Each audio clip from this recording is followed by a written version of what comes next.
Before the show starts, drop a comment below with where you're watching from, then sit back, relax, and get ready for some chilling stories.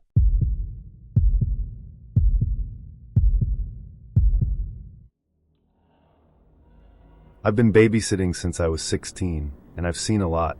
Screaming toddlers, creepy houses, parents who didn't leave emergency numbers. But nothing like what happened that night in Maine.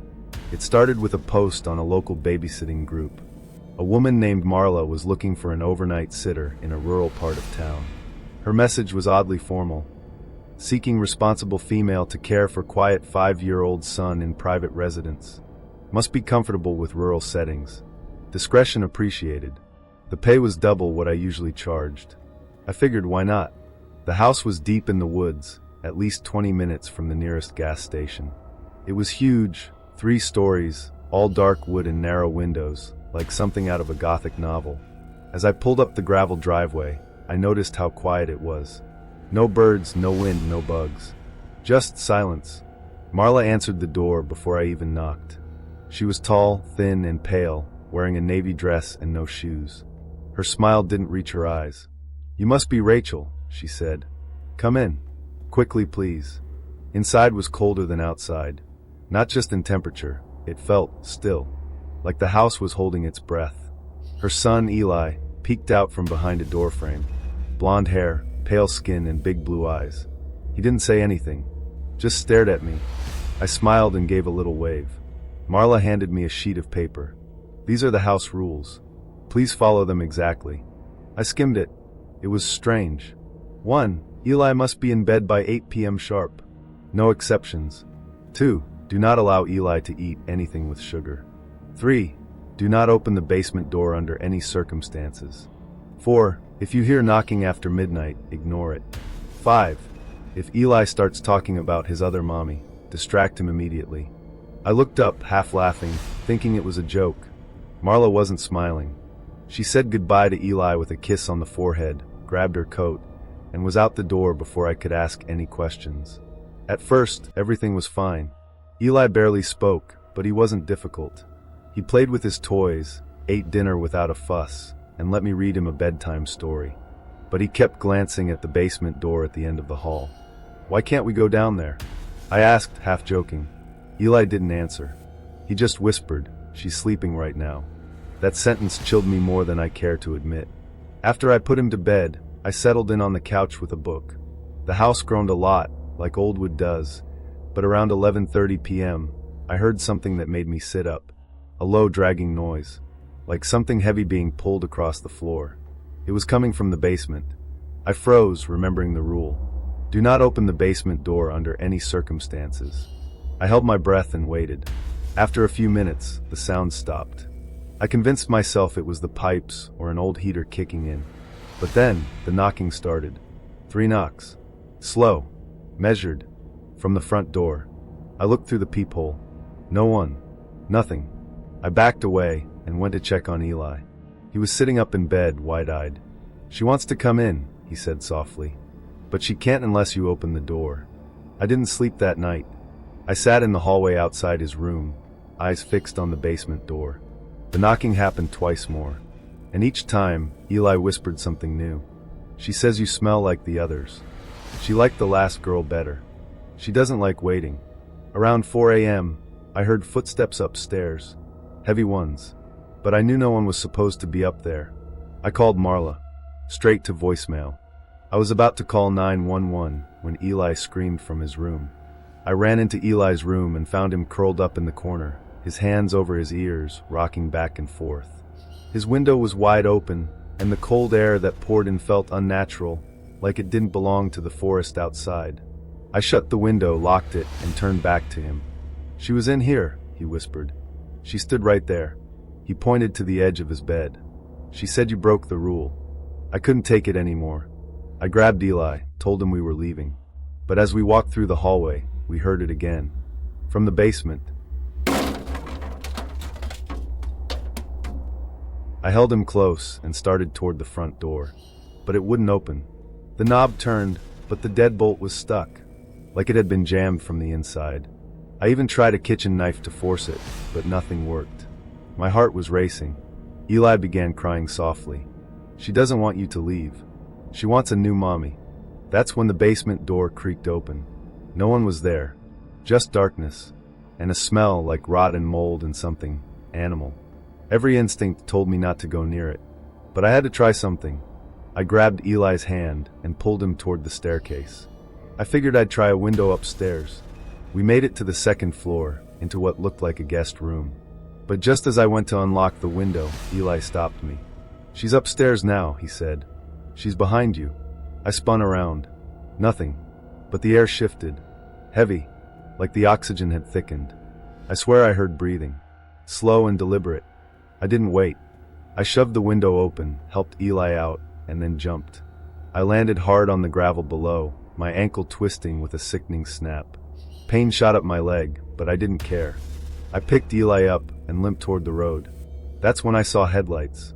A pickup truck was coming down the road slow. I ran into the middle of it, waving my arms like a maniac.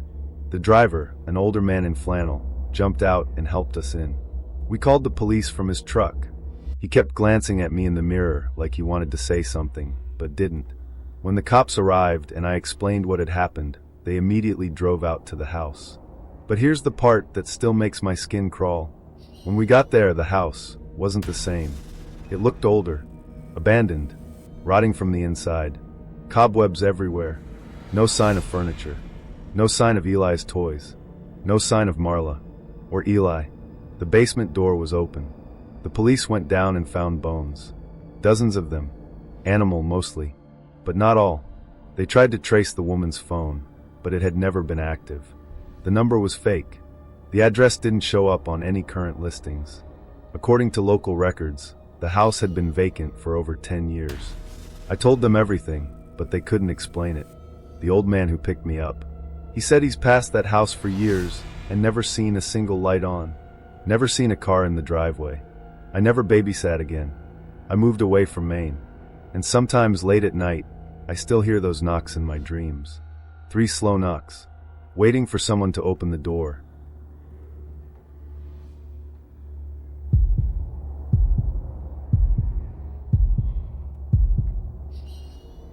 I was just trying to make some extra money over the summer. Nothing fancy, just a few babysitting gigs around town. I wasn't even supposed to be watching kids, technically. My role was more like a night presence while the parents were away. The kid would already be asleep. I'd just sit there, maybe watch a movie, make sure the house didn't burn down. Easy money. The house belonged to a couple, Dan and Lacey, who lived in this newer development outside of town. One of those quiet neighborhoods with motion lights and perfect lawns. They had a 6-year-old daughter named Ava, but I barely saw her. She'd already be asleep when I got there and never woke up during my shift. The first night felt normal. A little too quiet, maybe, but I didn't think much of it. Dan showed me around, pointed out the snacks, told me where the thermostat was, and this part stuck with me. He told me not to go exploring upstairs. "Everything you need's on the first floor," he said with a smile that didn't quite match his eyes. I nodded. "Whatever, dude. Your house, your rules." After they left, I sat on the couch and put on a movie. Around midnight, I went to the bathroom and noticed something odd. The vent above the mirror looked newer than the rest, like it had just been replaced. The screws were polished and there was no dust. It gave me a weird feeling, but I brushed it off. Maybe I was just being paranoid. But on the second night, I noticed another one in the hallway near the kids' room. It wasn't just a vent. It was definitely a camera. Tiny lens. No blinking light. Hidden just enough that most people wouldn't notice. That's when I started looking. By the end of the night, I'd counted 5 cameras, not including the obvious ones by the front and back doors. These were inside, in the living room, kitchen, hallway, and yes, the bathroom. Who the hell puts a camera in their bathroom? I didn't say anything right away. I figured maybe it was just a paranoid couple. Weird, but not illegal. Still, I felt sick. I started covering the vents with tissues and tape before using the bathroom. I unplugged the living room camera when I watched TV, and I stopped going anywhere near the stairs. Then, on the third night, I saw something I couldn't explain. I went to the kitchen to grab a soda, and I noticed the screen on the baby monitor had been left on the counter. It was flickering. Static. I picked it up and stared at the screen. It showed Ava's room. She was asleep in bed, but there was someone else in the corner. At first, I thought it was a shadow, but it moved, slowly, like it was breathing. I dropped the monitor, ran to her room, but when I opened the door, she was alone, fast asleep. Nothing in the room. No shadows, no figure, nothing. I told myself it was just interference. A glitch.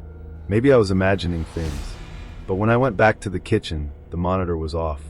And I never turned it off. The next night, I decided I was done. I showed up, waited for Dan and Lacey to leave, and then started packing up my stuff early. But before I could even get my bag zipped, my phone buzzed. Unknown number. Text message. Don't touch the cameras again. My stomach dropped. I hadn't told anyone about the cameras. I didn't even move them that night. Just unplugged one. How did they know? I looked out the front window. A car I didn't recognize was parked across the street. Lights off. Someone was inside, watching. I stepped back from the window, heart pounding. My mind was racing. How long had they been watching me? Were they in the house? Was I even alone right now? I tried calling the police, but my phone had no signal. That had never happened before in this neighborhood.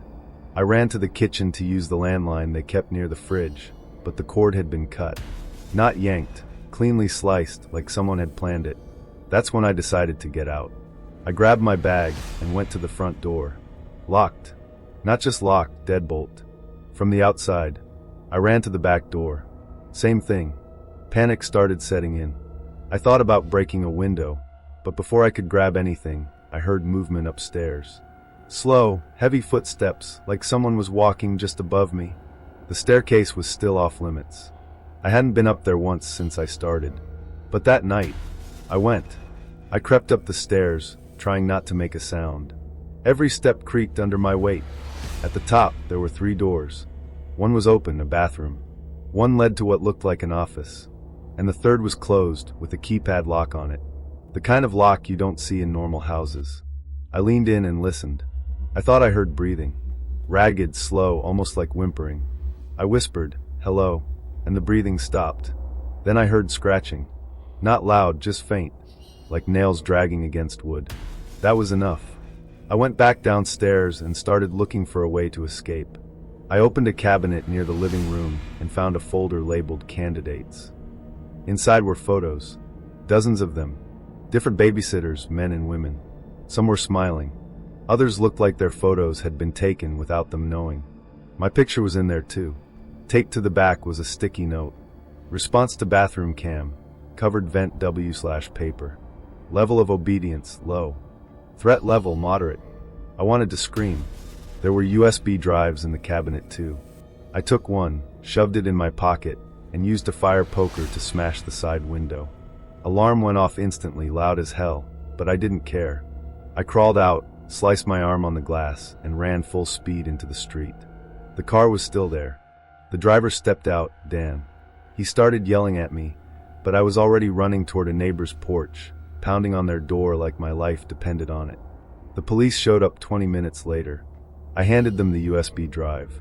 They didn't say much, but I knew they saw something. Their faces changed. Serious. Pale. Like they knew this wasn't just a creep with cameras. A few days later, I tried following up. The house. Burned down. No signs of forced entry. No signs of Dan, Lacey, or Ava. Gone. Like they were never there. They never found the other babysitters. Some of the girls in those pictures were listed as missing. Others were never identified. And I haven't stopped looking over my shoulder since. I moved to a different state, changed my number. But sometimes, I'll catch a glimpse of a car following a little too close, or a new phone number will text me just a single word. Watching. Whatever system they had going. I was just a piece of it, and I still don't know if I actually got out.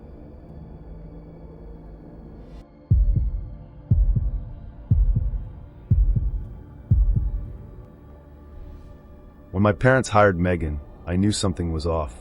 I couldn't explain it, not right away, but there was something in her smile that felt rehearsed.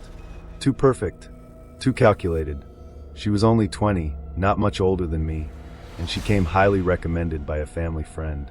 Sweet, reliable, great with kids, they said. And to be fair, that's how she seemed at first.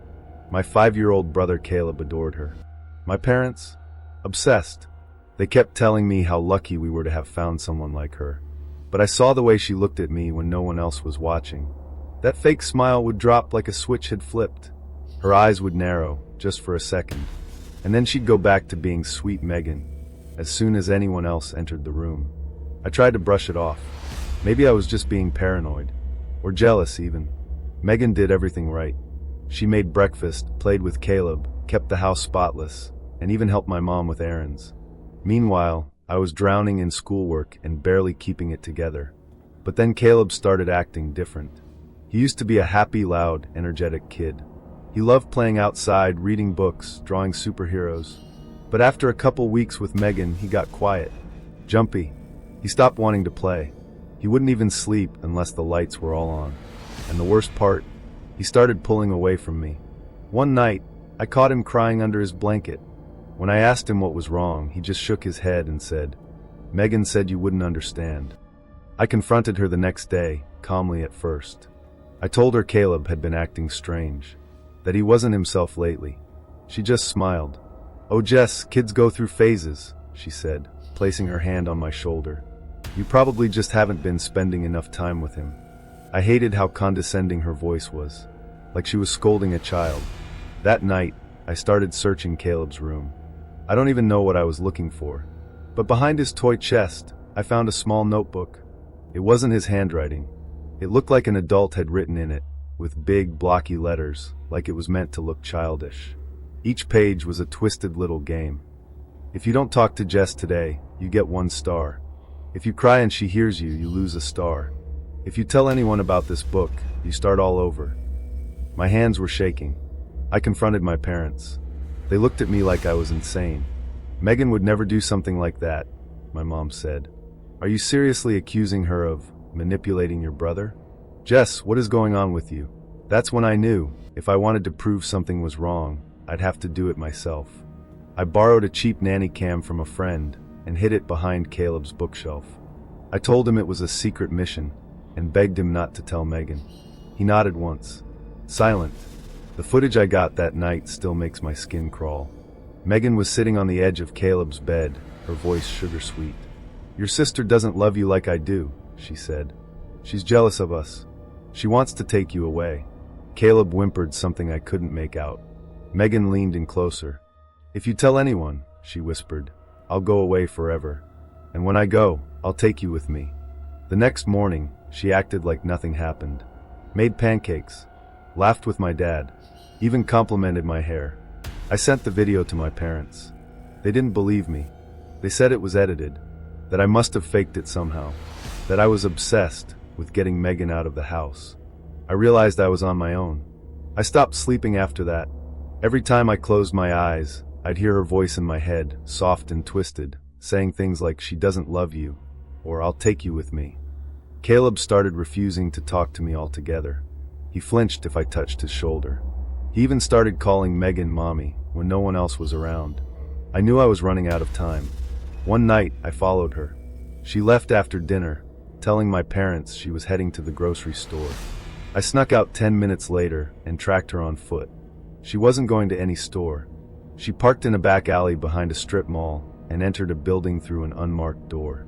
I waited for almost an hour, then finally crept up and looked through a small, dirty window. Inside was a wall covered in photos.